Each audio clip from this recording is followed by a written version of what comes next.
So guys, naisipan namin magbarkada na pumunta sa bukid, kaya manood lang kayo, watch till the end.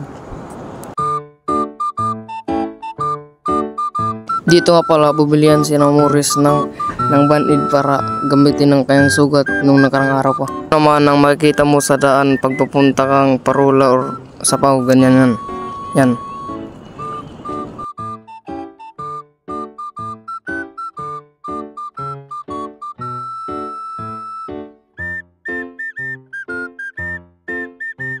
At yan na nga, nakarating na kami sa Parola. Ang Parola ay na-built na nung World War II pata sa sobrang tagal na nito. Guys, di ako makapaniwala. At dito naman si Tumtum ay madaling nag-aakyat dahil sa init ng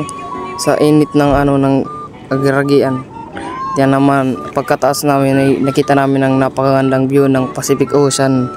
Yan, sa baba niyan ay tinatawag na Sapaw. Diyan tayo pupunta mamaya. Yan naman si Carissa, napasigaw yan siya dahil sa init din at ganyan, init lang. At ito naman yung lighthouse o Parola. Napakaganda nyo ito guys, kaya pumunta ako rito sa Dibinubo. At ito rin ang bahay niyan, kasama niyan ang Parola na napakatagal na rin yan. At habang nasa taas kami, nakita namin ang isang kakaibang tanim, kaya medyo namin. At dito naman, pakakyat na ko niyan ng Parola, kaya umakyat na tayo.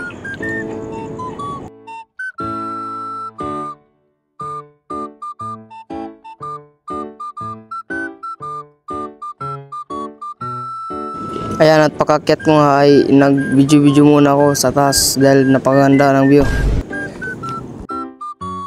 Dito nga pala may nakita kaming 3 monkeys jumping on the bed at isang shit.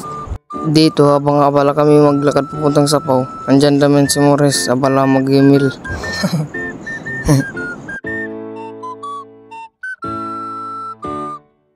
So dito naglalakad na din kami dyan pababa ng Sapaw para makapunta na kami.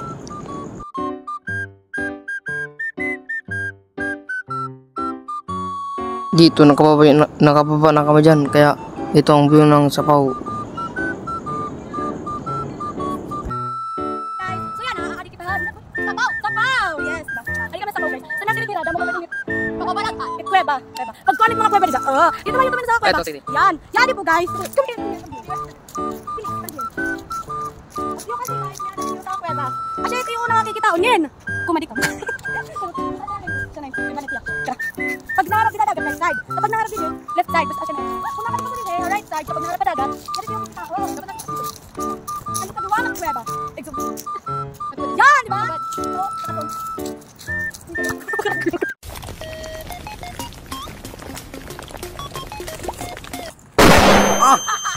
Uy, naigo ako nila lahat.